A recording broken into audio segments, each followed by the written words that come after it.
Hello and welcome back to another episode of my MotoGP 20 career mode, and here we are for the third race of my third season in MotoGP. So it has been a little while since the last episode, I can only really apologise for that, but we are going to have to pretty much upload this daily to get it done before MotoGP 21 comes out, because we've got almost an entire season left. We've only done 2 races, so we've got 18 races, we've got around 20-ish days, so this is going to be pretty tight to actually get this season done, but I'll do the best I can. Perhaps have to do some double race episodes or something like that to actually make sure that it is all complete. So we'll advance forward straight away then to week 16. And we have to take another big hit on the finances there. We have to pay 185,000 there, so we're now down to 279,000. So I think for now, no more upgrades on the teams. The only thing to do now is to head into Argentina. Hopefully, the Moto3 riders can give us a good race. We really need it. Hopefully, Moto2 could be a little bit better as well, but we'll have to see. I'll see you down on the grid. So then, Manuel Hernandez has done another masterclass pole position. So he's on pole position here for the Argentine Grand Prix. Johnny Stewart down in 9th place. So Hernandez has met the qualifying objective, which I think will be the first time this season we've actually met that objective. Hopefully, he'll get off to a better start than he has previously when he's qualified on pole, because he really hasn't got off the line very well every time. Johnny Stewart, he had a really good race at Austin, so hopefully he can try and continue that form into this one. But let's get this race started and see what they do. So then on board with Manuel Hernandez, of course he is the lead rider, so waiting for the lights to go out here then at Argentina. Lights out and away we go off the line. Hernandez still has the lead for now, but I feel like he's going to lose it on the run down towards turn 1. Darren Binder has already got the lead as we go down towards the first corner. Binder in the lead, Alcoba second, McPhee third, and round the outside goes Hernandez. Hernandez down to 5th position. You can see I have got the gas mod on that someone has released. It's a really nice looking mod, and we've also got also the new Indonesian Grassini livery as well for this episode. But on the inside goes Hernandez, and Stewart's already round the outside. So Stewart's on to 3rd place. What is his start from Johnny Stewart? Absolutely storming start from 9th to the grid up to 3rd place. He's now 4th as Tatsuki Suzuki goes round the outside. But an amazing start for Johnny Stewart there.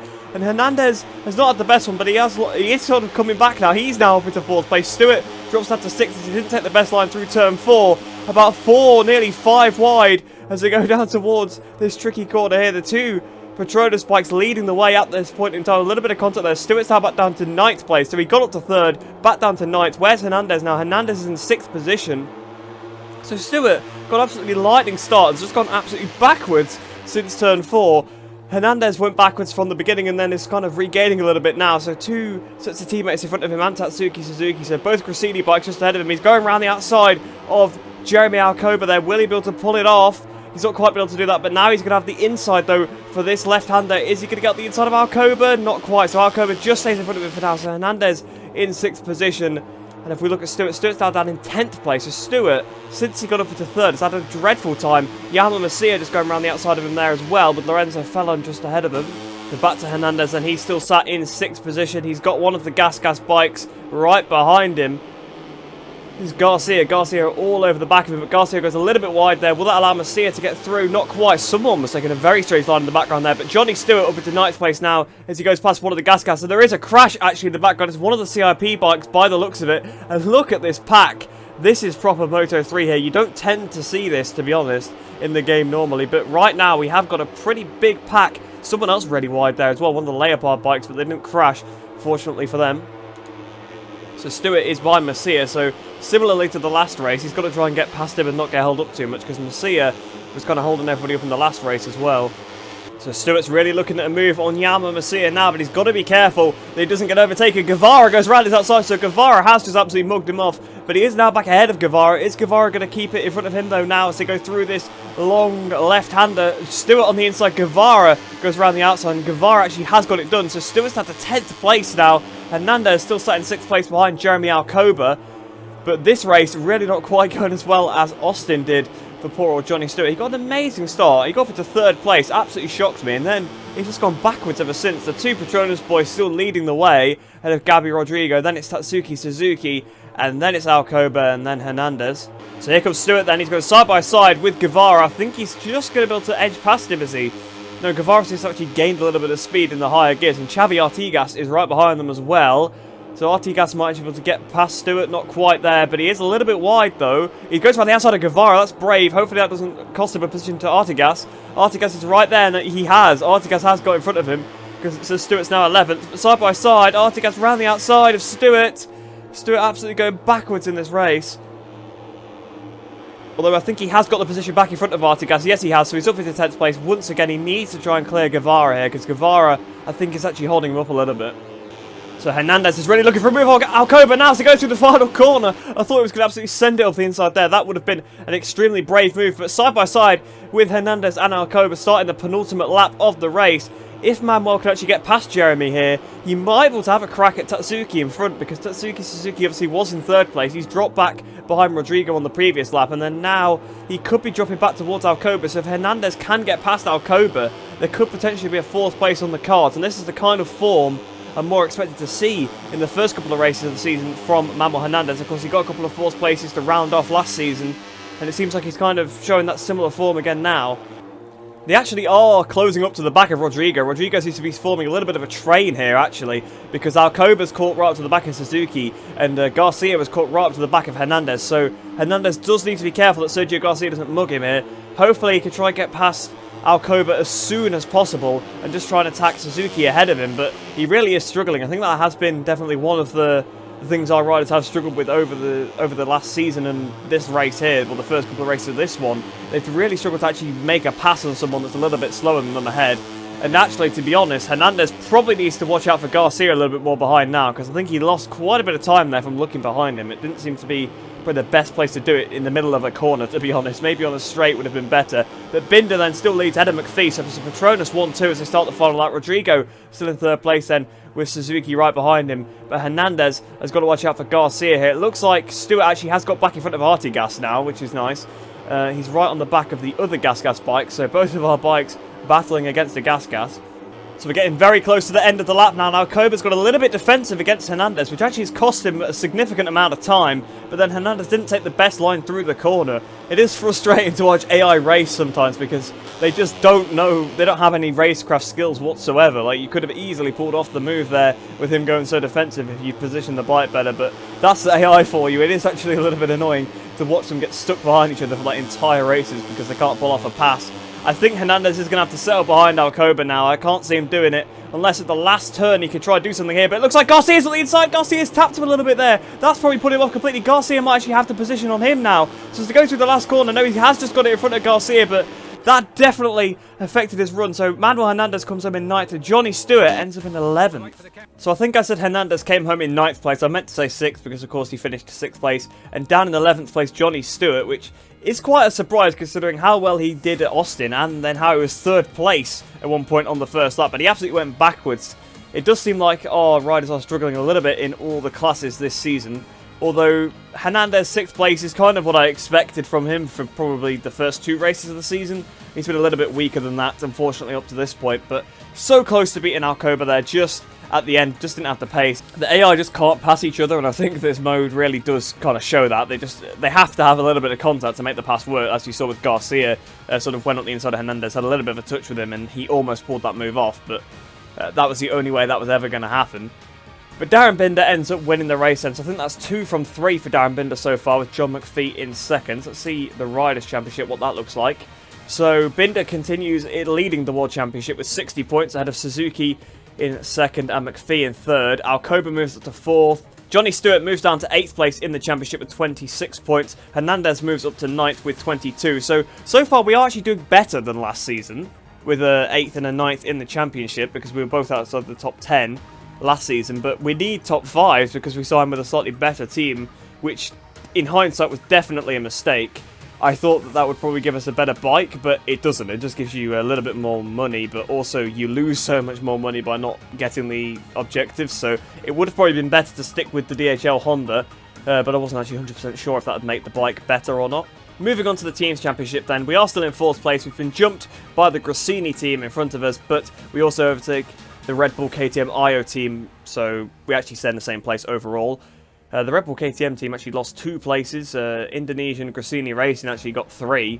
So quite a bit of a shake-up in this one. You saw probably on the Riders' Championship as well. A lot of people going forward and backwards. So it's been a pretty mixed-up season so far. But Petronas Sprinter Racing are definitely dominating it.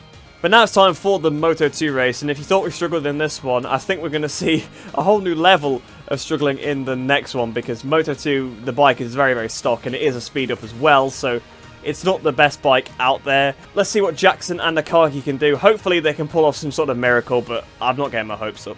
So then, Daisy Jackson qualified 15th position, and Akagi's on pole! What is this? Akagi on pole position? Alright, so that's 2 of our riders on pole so far, so that's 2 qualifying objectives that we've met at least. But wow, okay, I wasn't expecting that. I know I didn't really get super excited when Hernandez got pole, because he's done it twice before, so I knew it can happen occasionally, and I saw he was on pole. But Akagi on the stock speed up on pole position, wow, that is impressive. If he could get a 6th place off the back of that, that would be good. Obviously, I was a little bit disappointed that Hernandez couldn't get a top 5, but if Akagi could get a decent position off the back of this pole, that would be fantastic. So let's get this race started. Come on, Akagi. He's been really good on the first laps, actually, so far this season, so maybe he could pull a little bit of a gap, which would be really nice to see.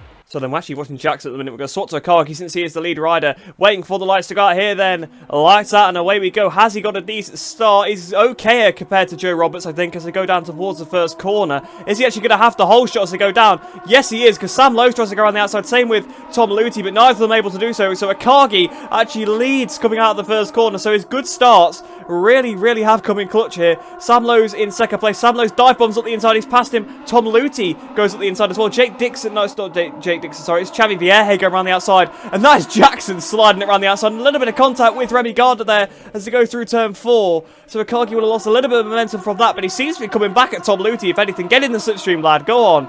As they go down towards the tricky turn 4. Hopefully he can try and make a move up the inside of Tom Luthi on the Mandalika bike, maybe. But look at that lack of straight line speed. Vierge went past him like he was standing still, and now it is Jake Dixon actually behind him now. So the other Petronas bike right ahead of him. Petronas doing fantastically in this career mode save so far, because they just got a 1-2 in the previous Moto3 race, and they're doing really well in the Moto2 so far. I know it's obviously only the first lap, but still pretty good start. And round the outside goes Jake Dixon, so I feel really bad for Akagi here, because there's nothing he can do. The bike is just so poor that he's just getting absolutely eaten alive on these straights. Here comes Jake Dixon. Jake Dixon's out ahead of him, so Akagi down to 5th place. But to be fair to him, he did lead for a good couple of corners there, which is more than can be said for Manuel Hernandez every time he's gone on pole position. If we quickly look back, I was going to look back to Daisy Jackson, but I can't. So Jackson must have crashed. He's out of the race.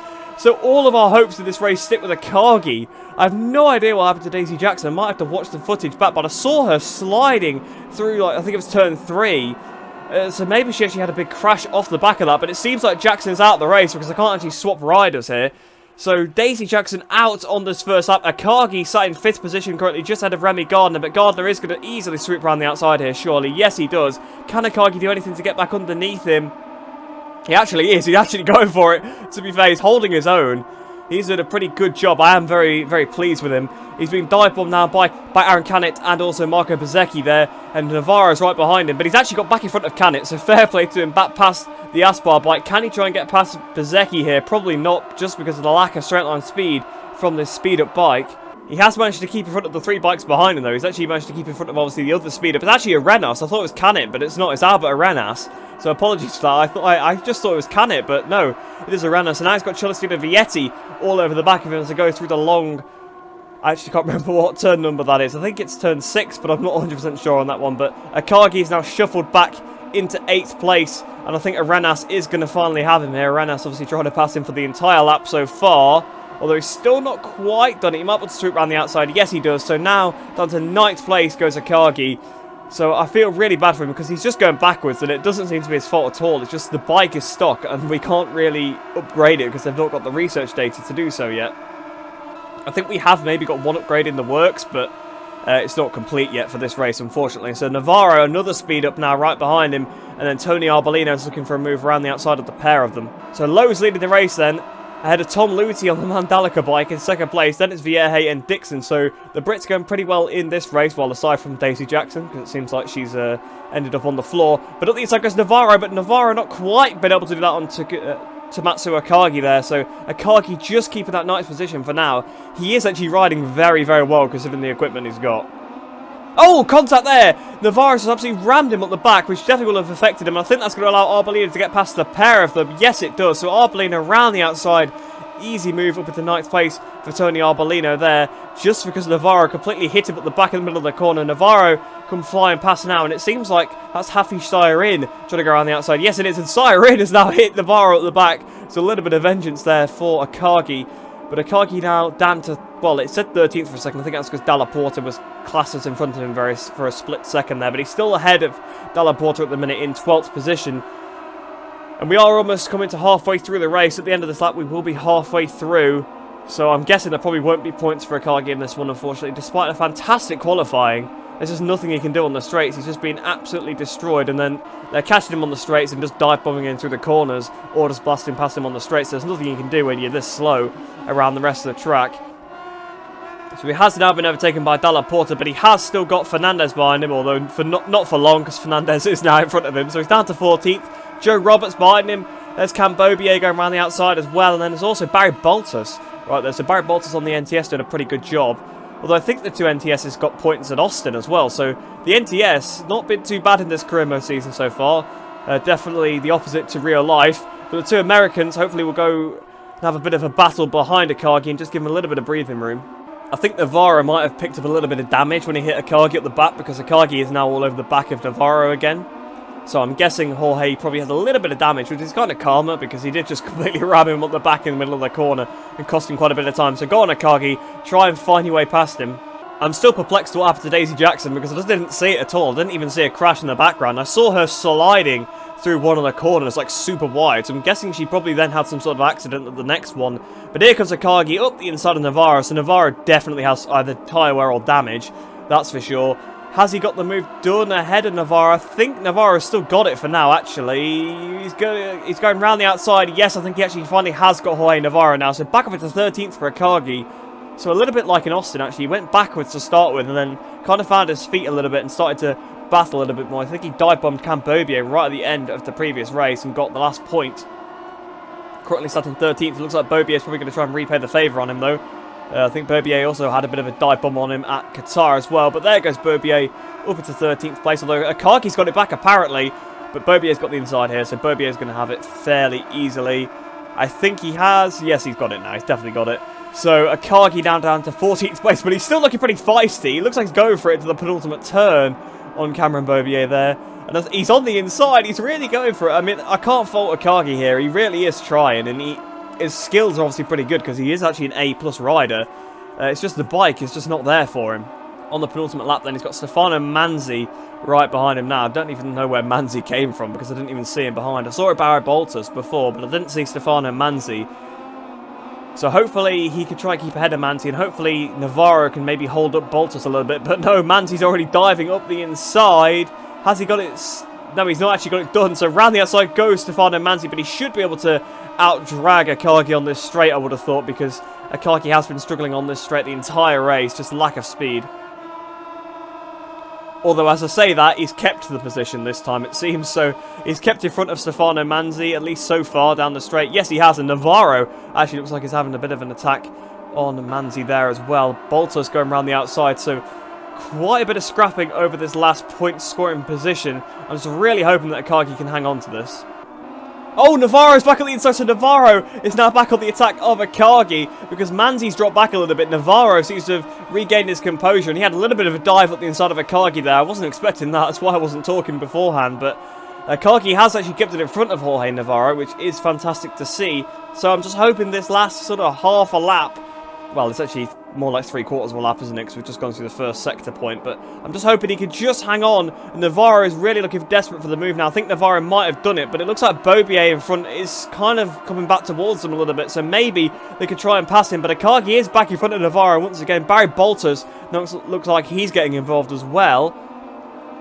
So as we go down towards... And he's lost both positions there. So they've gone either side of him there. Navarro and Barry Boltus both getting past Akagi there. So Akagi right at the end drops outside the points into 16th position. But I'm not, I'm not saying it's all over yet because, of course, like I said, Bobier actually is struggling. It looks quite similar to the last race where Bobier, right on the last lap, was really running out of tyres. He's lost the position now to Navarro. It looks like Boltus is actually having a look. So Boltus does a little bit of an aggressive move That might actually open the door for Akagi to sneak back into the points again right at the end. Bolters really has gone for an aggressive move there on camera. Bobier. Akagi is looking for a move on Bobier as well, but round the outside, that's not going to work for you.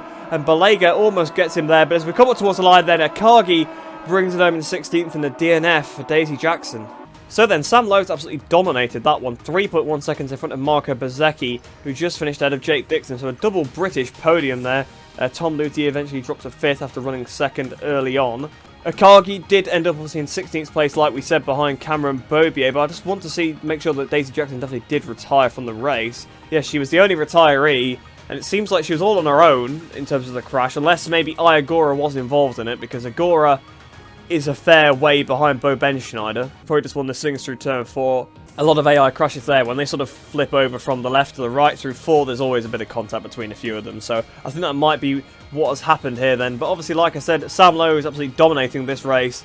Unfortunately, no points for us. We're not really meeting the objectives here, so I think we are going to probably lose a lot of money this weekend. But if we have a look at the Riders' Championship and then just see whereabouts things are. So Akagi's actually dropped into 22nd position then from 21st and is now tied on points with Cameron Bobier. Of course, Daisy Jackson still has 0, but she has actually apparently lost a position. Manzi has jumped up 5. I guess he has the new best finish out of the non-point scorers. I think he came, 17th place or something like that. So, yeah, that's probably what it is. Although Corsi and Baldassarre are still in front of him, so they've probably finished 16th.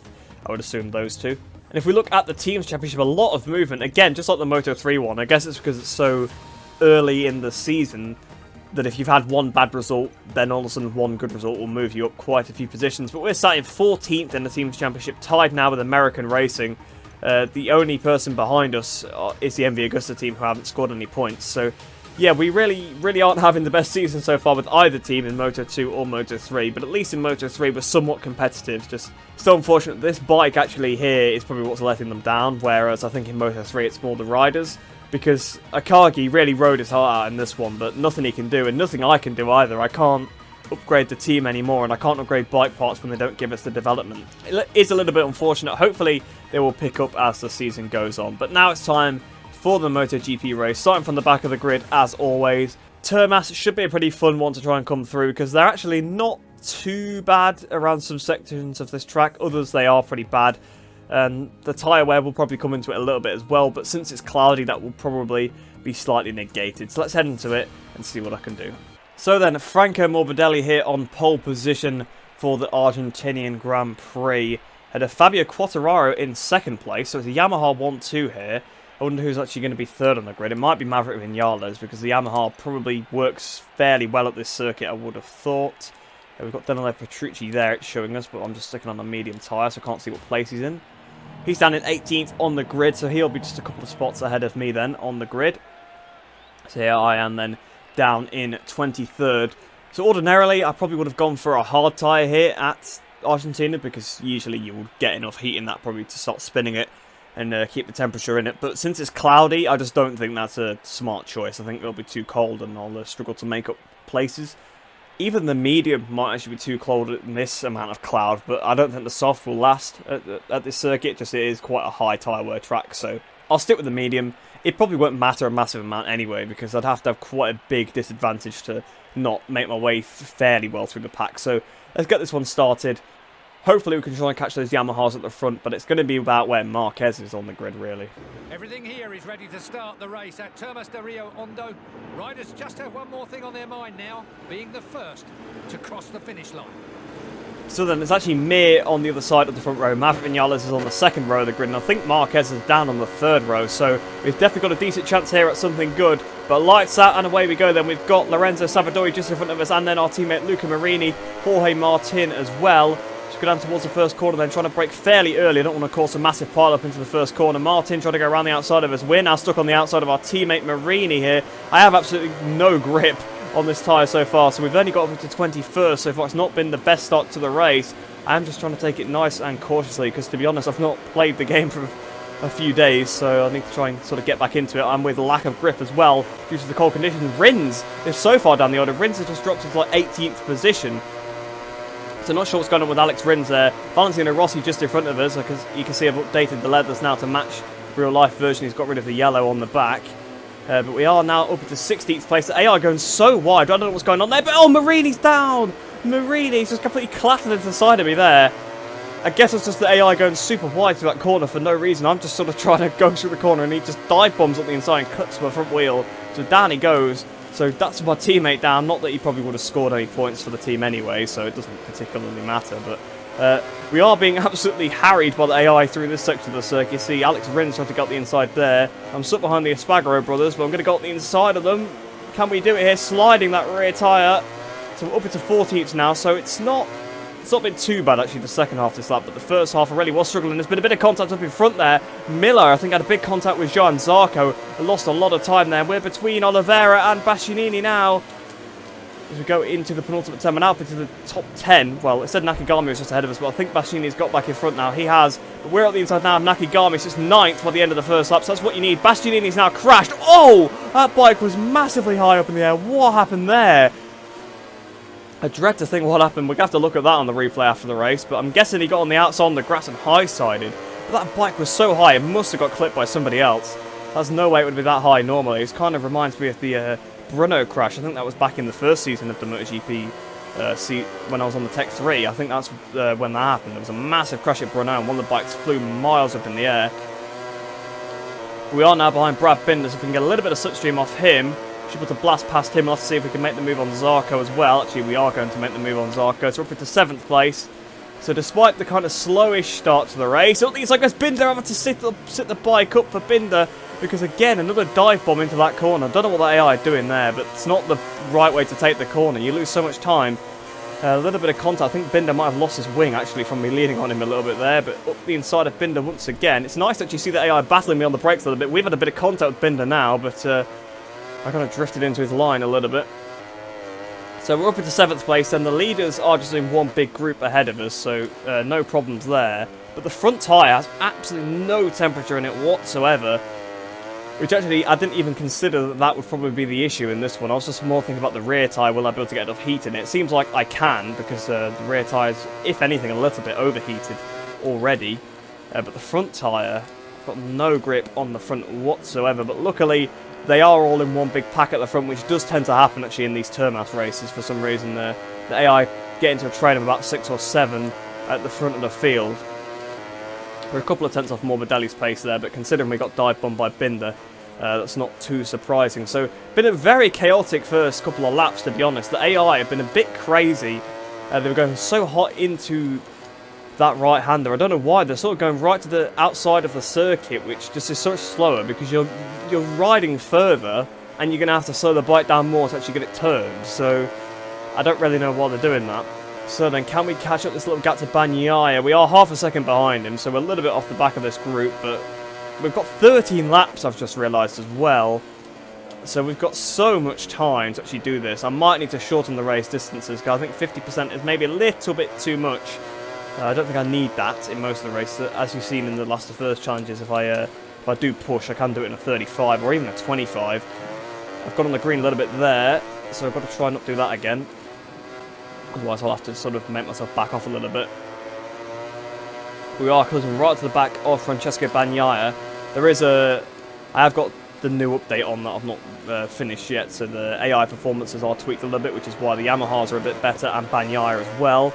As we got the inside of Bagnaia, then he really made a meal out of that penultimate turn, lost a lot of time. After done 36.6, a fair amount quicker than Franco Morbidelli there, but Bagnaia is still on the inside, so Bagnaia's actually got the position back once again. So the AI actually are really matching me on the brakes here, and I guess that's what happens when I don't have the grip in the front end. I can't actually brake a lot later than them, and that kind of shows that I'm not blasting past them like they're standing still a lot of the time, because that's where you make up the time on the AI a lot, is on the brakes and on the throttle. Here we are then, all over the back of Mark. Oh, I had to put the brake on mid-corner there to not hit him up the back. He really didn't carry the corner speed I expected, and he is actually dropping back from me, oddly enough. Mark is usually the one that pulls away, doesn't tend to drop back so much, and it looks like maybe Quartararo and Morbidelli are getting away a little bit ahead of Vinales here. So if we can try and get past Marquez, I need to try and get past Mir if I can, but I'm in the 37s again, so I was in the 36s when I was in clean air. Behind the AI, I'm a little bit slower, but we're on the inside of Marc Marquez. We should have this one done here. Yes, we have, up into 5th place then, so Mir is up next. If I could get on the power a little bit earlier, that actually would be great, but yeah, the medium tyre was actually the wrong choice. I think the hard would have been better. which I'm actually quite surprised about considering how cloudy it is. I thought that the hard would not get the temperature in like this soft front, but no, it's actually the front tyre that's not got any temperature, and the rear tyre is overheating a lot. And we've lost a fair amount of time actually to Marquez through that section because of it, so I really need to try and adapt to riding around this problem. We might need to just be a little bit more careful on the exits of the corners, maybe just save my tyre for a couple of laps and then maybe go a bit more attacking, because we're almost halfway through actually now, because we're on lap 6. I didn't even realise how quickly it's gone. There we go, past Marquez then. Have I got in front of him? I think I actually have got in front of him this time, so maybe we can have a look at attacking Mir. They will be up into 4th, and then it's Yamaha's ahead of us, and they should be a bit easier for me to pass. It's kind of weird how all the Termas races are exactly the same though. This kind of group thing forms, and I'm not sure why. It's so strange, but in the MotoGP class this happens every time. The front sort of 6 sort of converge in a group, and it's actually quite difficult to pass. I always find, I think it's this guy, I always struggle with tyre temperature because I can never quite find the right combination for the circuit. But hopefully we'll be able to pass Mir here. If I can keep the power in through here, we might be able to dive at the inside into his right hand. I'm going to go for it anyway. I'm not going to get this one stopped, that's for sure. But he's actually still on my outside, so I think I've actually pulled that one off. It was a bit bold, but I managed to get it done, and we are actually really struggling for tyres now. Mir's still on the inside, though. I had to leave him a bit of space through turn 9, which I didn't want to. The rear stepping out there. Look how much it's overheating now, even with Touch Control 4.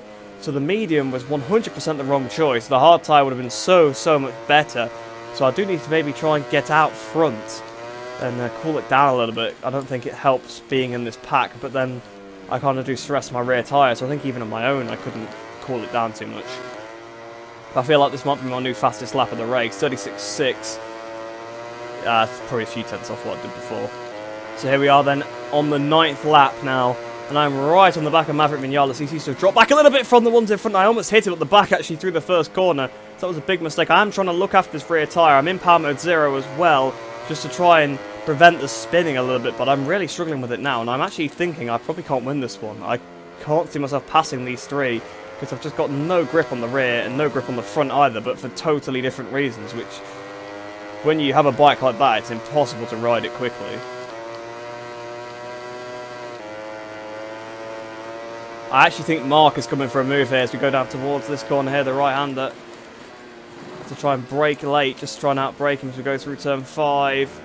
Mark, yep, see, he was right there. He was looking for the dive, but because I braked later, it just stopped him from getting at the inside of me. If I broke up my proper point and tried to take my normal line through the corner, he would have just clattered into me like Marini did. So through the penultimate turn, then we've got a tighter line than Vinales. We might be able to get him here through the final corner. Right to the edge of the track there, Vinales, 36.7, so we picked up the pace a little bit more on that lap again. I think I am starting to kind of figure out how to ride the bike around the problems, but we got stuck on the outside of Vinales. They're on the inside now, though. I'm just going to try and use the power, even though it's going to spin, and it's not going to be too healthy for the tyre.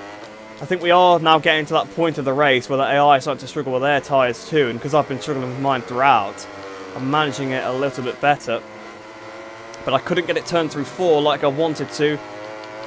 You need to spin it to turn it through there on a Ducati, and I just can't spin it in that manner. And I think Marquez is going to have another attempt down into 5, like he did on the previous lap. You have to try and brake late again to counteract that. I've just got to the apex early this time. He wasn't quite as close, I don't think, this time. But we need to try and pass Vinales. Once we pass him, then it's obviously Quartararo and Morbidelli. I might be able to pass them a little bit easier when it's only 2 ahead, but because they're all so close, it's actually quite difficult to make a pass. But Vinales seems to be running wide in a lot of corners now, so he seems to be struggling a bit more compared to the others. Maybe if we watch into the penultimate turn, he might run wide again, and I might be able to actually do that pass into the last corner. It was kind of, it wasn't planned previously, it was just because he made the mistake, but if he does it again, which I know he might, because he's been running wide a lot through a lot of corners, we might actually be able to pull it off. So we've got half a second behind to Marquez, so if it doesn't quite work out, it's not the end of the world. So I'm going to set it up as if he's going to go wide, and this time he actually didn't. So great, I planned it based on the fact he's going to go wide and couldn't actually do it because he didn't go wide. But this time we've got the run through the last corner, we really have. We're in the slipstream of Maverick Vinales as we start the 11th lap of the race. Nakagami does the fastest lap, 36.2. So for once the AI actually are doing better fastest laps than me legitimately. And Vinales goes very wide to try and give me a bit of space, and that's allowed me through there. So once again, Maverick Vinales running wide. But he actually might have just run wide because he went way too wide to just be giving me space. I've got damage now, so Vinales just dive bombs up the inside. Knocks one of my wings off, actually, I think. So we are in a bit of trouble now. We've got a little bit of extra fuel than I need, so I might have to use a bit of power mode 2 to maybe blast past him on the straights later on, but the bike is now pulling to one side, and that is really what I didn't need when it was already a bit unbalanced anyway. And Mark's just hit me again, so now I've got even more damage. Are you serious? So we're going to have critical damage very shortly, because we've now got moderate damage twice, and I can't even turn the bike. I think we're missing wings on both sides now. Mark Marquez absolutely rammed me out the way. It looks like Bagnaia actually dropped back a fair amount, so that actually might save me a little bit. But we aren't winning this one, that's for sure. I've been struggling with the tyres throughout, and the AI just rammed me there twice, and have really done it now. And I can't even turn the bike. See, I'm on the green here just because I couldn't even turn in. So yeah, we are going to have to settle. Well, we're going to have to be lucky and try and settle for this 5th place. But Mir is still there. He could get me here because I can't even ride around the corners. Through the last corner then, Fabio Quartararo wins the Argentinian Grand Prix. I have a massive crash after the flag, but unfortunately it just wasn't my day today. There was absolutely no grip throughout the entire race for me. The medium tyre was definitely the wrong choice, but the front as well was absolutely atrocious. I couldn't get any heat in the front, I had too much heat in the rear, and that combination together just made the bike pretty bad to ride. I was just trying to sit there and conserve and not spin up too much. And then of course Marc Marquez and Maverick Vinales hit me, which really was the final nail in the coffin. I think I probably could have pulled some out the last couple of laps, maybe with the tyres, because I actually did start to make a little bit of inroads towards the end of the race. Unfortunately, after the damage, there was nothing I could really do there. But Quartararo absolutely masterclass victory. Morbidelli ends up with 3rd after leading for most of the way. The 2 factory bikes did manage to get past him. Mark finished in 4th then, and myself in 5th. So in the championship standings then, Quartararo moves his way up into 2nd place in the championship. He's now 16 points behind me, which after 3 races, a 16-point championship lead is fairly healthy, so no problems there. Mir stays in 3rd, Vinales moves up to 4th, Marquez stays 5th, Oliveira moves down to 6th place there, 7th then for Alex Rins, 8th for Morbidelli, 9th for Paul Espargaro, and Bagnaia moves up into 10th place. Looking at the Teams Championship then, the Monster Energy Yamaha team move up into the lead of the championship with 83 points. So Suzuki, ourselves at SkyVR 46, Avintia, Repsol Honda and Red Bull KTM Factory Racing all moved down. I'm guessing Yamaha must have just jumped ahead of all of those teams then. And in the Constructors' Championship then, Ducati continue to lead 12 points ahead of Yamaha. Suzuki now move down to 3rd. Honda move up to 4th ahead of KTM, and Aprilia still sat there with no points. So then, we should go and have a look at the couple of incidents that happened in that race. Obviously, Luca Marini clattering into the side of us, just like Marquez and Maverick Vinales. Might have to have a little look at those as well. And then Bastianini's huge crash, where his bike went so high up in the air. So here we are then, on board with Luca Marini, down towards turn 5. He goes up the inside. He's kind of following the rest of the AI line, and I'm just trying to cut back. And big contact there, and he actually caught Jorge Martin up in that as well. I don't know how Martin stayed on from that, and that'd be why Rossi's so far down the order as well, because he also caught his half-brother up in that. But he goes up the inside here, he's on the curb. I mean, he's just taken a swooping line, but because I was trying to turn back, he kind of just appeared out of nowhere for me. So bit more actually of a racing incident than I thought it was. I thought he just completely dived up the inside of me, but he was taking a completely different line, and unfortunately we just collided. I didn't see him until the very last second, but how Martin stayed on there, I do not know. That would be because he didn't. If we actually watch, I didn't see that he falls off in a minute. He goes really wide there, and Rossi fell off as well. That's why Rossi was so far down on the order. But yeah, Martin stayed on for a little bit because he was just pushing Luca Marini's bike. But in the end then, Marini's bike sort of hits something and kind of wheelies up, and that sends Martin's bike up onto a wheelie. And when you're going onto the grass, what's doing a wheelie, you're not going to stay on. But that would explain why Valentino was so far down the order. I knew his AI wasn't great, but I didn't know it was. I did wonder why he was so far down. So if we watch it from Valentino Rossi's perspective, then through this corner, you can see his brother just comes out of nowhere, just absolutely clatters into him. So poor Valentino, absolutely blindsided there. But he did pretty well to actually gain some positions, because look how far down he was. If we watch with Bastianini, then I'm on the inside. He just goes in super wide because of that.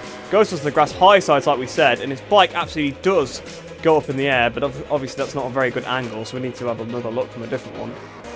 So he goes wide. On his bike just actually hits. It just bounces up. I think it hit the green. Maybe that's what it was. And I think that's probably what Luca Marini said as well. So it seems like on this circuit, if your bike hits the green when you're down, your bike just launches up for no reason. There you can see, flying through the air. Yeah, so you get a much better view here. So you can see it launches up in the absolute cartwheels. Did it go over the pit wall? Okay, not quite. I didn't quite go over the pit wall, but man, that was a huge accident. No wonder it didn't go back on. Well, I presume he didn't anyway. If he did, I'd be very surprised. This is on board with Vinales then. With our collision, I went into the corner. I went in a little bit wide, and Vinales just trying to sweep underneath me. Just kind of has very minor contact with me, to be fair. It wasn't particularly much he could do about it. But unfortunately, that was enough to really upset my race. And if we look on board with Marquez here, we may as well just stay on board with him. Down towards turn 5, went a little bit defensive because I knew he was coming. And I thought at this point, you know, I was home and dry. I thought I'd absolutely done it. But here he comes. This is a little bit less clear-cut. Well, a little bit more clear-cut, should I say. He just kind of hit me up the back. I mean, there was no reason why he needed to do that. He had plenty of time to avoid me. But he just decided to go into the back of me. And quite how I then picked up another bit of wing damage from that. Not too sure because he hit me on the rear, but whatever. That was enough to completely unsettle the bike. It was already struggling a little bit, but that was it then. So then, after looking at all those incidents, it is time to head back to the career hub and see what happens. It's not going to be great because none of the races were particularly great. Not even mine. I only finished 5th. So then, it still actually wasn't too bad, the amount of reputation we gained this weekend. We gained 6,500, which gives us 873,800 reputation. And on the credits, all we gain is 56,250 because none of the junior riders actually got the positions they needed, whereas I actually got a decent-ish position. 5th place still isn't too bad, even though I'd like to obviously win all the races if I could. Well, that's gone out the window now, it's not happening, but I want to win as many as I can, but overall, it's still not a bad position whatsoever to finish in 5th, so we gained 56,250, which brings us up to 335,911. So despite the qualifying effort of Akagi, we did take a big hit on the prestige. We lost 585, which has taken us below halfway by quite a margin now, and the development, not too bad. We gained 300, but I was kind of hoping they'd give us a little bit more. If they want to do well, they need to give me the development so I can upgrade the bike. A little bit better for the Moto3 guys though. We lost 213 prestige, which is not great, but we still have a pretty high prestige anyway, so it's not a big issue. And we actually got 450 research data, which is quite nice, but their bike, I think, is close to being fully upgraded, so it's not quite as crucial that they bring home the research data, but it's nice to see that they did bring a fairly decent amount home. So then, if we have a little look at the junior team stuff, so obviously we have got a little bit of bike development for the Moto2 with the frame. We're only 3 research data off the engine upgrade. That's that's a little bit annoying. We could have actually got that, but we're actually 3 research data away, so we are going to actually have to wait a little bit. It gives 1% performance during the only during qualifying apparently, so I don't know if it's really worth anything. You would have thought that you know, it would just make the bike quicker on the straights, which would help us massively in the race. Seems like qualifying is not the area they need the most help with, because Akagi got pole in this one. And for Moto3, I'm presuming it's pretty similar, but we can have a look at that last engine upgrade. We're actually pretty close on that as well. We're only about 100 away from that, slightly less. So next episode, we should be able to get 2 upgrades. Hopefully, we should be able to get an engine upgrade for both the Moto3 and Moto2 team, which is nice to see. Obviously, the Moto3 team are doing okay anyway, but it's always better if they're a little bit better. It's unfortunate that we haven't quite got the financial security that I had when I was at Suzuki, because of course we're not being paid as well. I think that's part of the issue, because even last year they didn't get the objectives a lot of times, but I was still getting paid pretty well by the factory team, but because of course we moved to the Avintia team, you don't get paid quite as much. So I think that's part of the issue, unfortunately. So yeah, it's going to be hard to improve the Moto2 team because we can't spend a lot of money, but you know, that's just how it goes. Hopefully they will be a little bit better in the next one. Hopefully I can try and get back to winning ways as well in the next one, because of course we struggled a lot with the tyre temperatures throughout that race, and then obviously the last minute damage. But I hope you guys did enjoy that one. Hope you enjoyed the rest of your day. Hope you're all staying safe, and I shall see you in the next one.